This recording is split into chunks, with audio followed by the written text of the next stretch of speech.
ಪಾದಹಸ್ತಾಸನ, ಏಕಪಾದ ಪ್ರಸರಣಾಸನ, ದ್ವಿಪಾದ ಸಾಷ್ಟಾಂಗ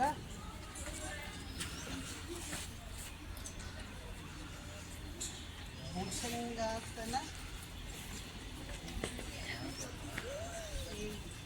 ಭೂಧರಾಸನ,